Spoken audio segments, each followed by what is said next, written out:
Hola mis queridos estudiantes, ¿cómo están? Espero que la estén pasando súper bien.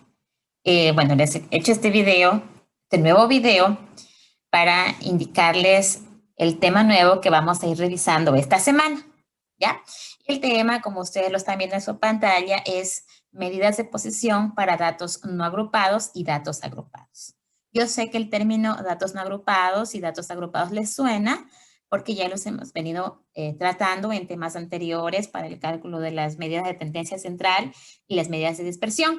Entonces, bueno, ahora vamos a continuar en esa rama de la estadística mismo, pero ahora con las medidas de posición, ¿ya? Entonces, el objetivo para estas clases que vamos a ir revisando es que ustedes aprendan a identificar, calcular e interpretar adecuadamente las medidas de posición en series de datos numéricos obtenidos de situaciones de la realidad, es decir, de la vida cotidiana, en la que ustedes hacen normalmente, ¿sí? Que aprendan ustedes a calcular en esas situaciones las medidas de posición, ¿ya?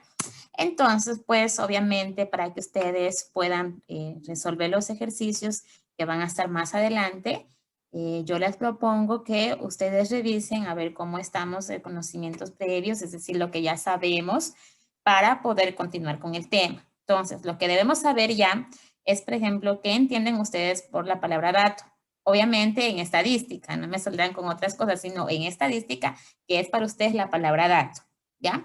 Otra pregunta que también quisiera que ustedes vean es qué es agrupar datos o cómo yo podría agrupar los datos. Si recuerden que esto ya estuvimos analizando, dijimos que para más de 30 datos tenemos que agruparlos, pero ¿cómo agrupamos los datos? ¿Ya? Esa es la pregunta que ahora les estoy planteando. Y otra, ¿conocen qué es una frecuencia y una tabla de frecuencias? Sí, eso también ya analizamos. Entonces, ustedes ya deberían saber esto, así que yo les planteo a ver si ustedes pueden responder estas preguntas antes de comenzar con la clase, pues que nos toca revisar estas semanas. Y por último, ¿qué sabe usted sobre la mediana? ¿Ya? Recuerden que esto lo analizamos en las medidas de tendencia central. Entonces, ahora ustedes vamos a recordar qué es la mediana y cómo se calculaba la mediana. Una vez que ustedes respondan estas preguntas de acá, que ustedes están al día ya con lo que ya debían saber de las clases pasadas, van a proceder a realizar las siguientes actividades. Entonces, lo primero es revisar un video. Si ustedes recuerdan el tema, vamos a ver las medidas de posición para datos no agrupados y agrupados. Entonces, aquí tenemos dos videos. En el título del primer video dice cuartiles introducción, ¿ya? ¿Qué son y cómo los encontramos en datos sin agrupar? Es decir, para datos no agrupados. Entonces, en el primer video, ustedes van a aprender a calcular las medidas de posición para datos no agrupados. Y por consiguiente, obviamente, en el segundo video, ustedes van a aprender a calcular las medidas de posición, en cambio, para datos agrupados. Entonces, yo les pido que ustedes revisen los videos, que los pausen las veces que sea necesario para que ustedes puedan ir analizando cada una de las fórmulas que les van a presentar ahí y como para diferentes ejercicios tenemos que calcular las medidas de posición, pues que ahí les van a indicar, que aquí ya les adelanto un poquito, que son los cuartiles, los deciles y los percentiles. Una vez que revisen los dos videos, ustedes van a estar en la capacidad de responder la siguiente pregunta.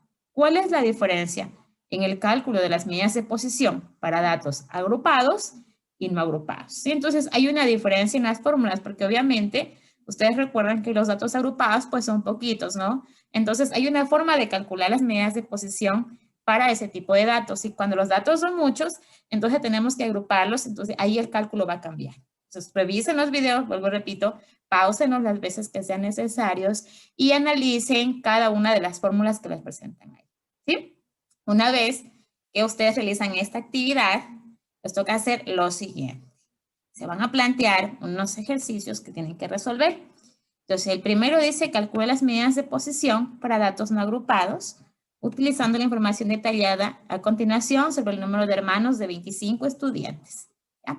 Entonces, ahí está una tablita en la que se les da la información acerca del número de hermanos que tienen 25 estudiantes. Entonces, a ustedes a esos datos, una vez que revisaron los videos, pues van a calcular las medidas de posición, ¿ya? Los cuartiles, los deciles y los percentiles. Entonces, ojo con esto, vean las tablas, aprenderán a diferenciar cuando es tablas de datos agrupados y no agrupados, ¿sí? Y aquí se presenta el ejemplo número 2, el ejercicio número 2 que ustedes tienen que resolver, que es calcular las medidas de posición para datos agrupados, utilizando la información del peso de 120 personas, ¿sí? Esta información de aquí no les pongo, pero está en kilogramos. Entonces, para que ustedes puedan al final, cuando encuentren ya las medidas de posición, analizar. Sí, esta información está en kilogramos. ¿Ya? Entonces, bueno, chicos, o sea, aquí se les plantea las actividades que ustedes tienen que resolver. Esto de aquí, inténtenlo resolver. Yo sé que ustedes pueden, ya hemos hecho, como les digo, los temas anteriores, y esto pues es un complemento. Entonces, yo sé que ustedes van a poder, ¿sí? Y bueno, intenten hacerlo, intenten por sí solos. Y bueno, si a la final ya no podemos resolverlo, anotamos las preguntas, las dudas que tenemos en su cuaderno de trabajo. Y pues cuando regresemos a la clase, cuando tengamos ya la clase conmigo, ustedes ahí me van a hacer las preguntas, ¿sí? Para yo resolverlas en clase. Y bueno, terminar también de resolver algún ejercicio o alguna parte del ejercicio, alguna medida de posición que ustedes no pudieron calcular. Ya, pero inténtenlo, yo sé que ustedes van a poder, ¿sí? Y por último, pues yo les planteo, ya que ustedes han podido resolver estos dos ejercicios de acá, les planteo un reto que ya es para que ustedes complementen todo lo que hemos analizado acá. ¿Sí? Dice, puedes crear tu propia información y calcular las medidas de posición. Miren que acá ustedes ven que analizamos el número de hermanos de los estudiantes y aquí pues los pesos. Y así como tenemos esas dos variables, podemos encontrar muchas más variables, ¿sí? Entonces, yo les planteo que ustedes busquen su propia información sobre situaciones así mismo de la vida cotidiana, como ya hemos venido analizando anteriormente, sobre las calificaciones de los estudiantes, podemos analizar la talla de los estudiantes, sí, incluso muchos ejercicios como el número de mascotas. Recuerden que hemos analizado muchos ejercicios. Entonces, ustedes pueden crear su propia información y ponerse ustedes el reto de ver si hemos entendido cómo calcular las medidas de posición y pues aplicarlas a estos ejercicios, ¿ya? Entonces, esto es, chicos, lo que les puedo indicar acerca de la clase bueno, que vamos a empezar esta semana. Y pues, ya saben, cualquier información, estoy al alcance de un mensajito de WhatsApp. ¿Sí? Nos vemos. Chao.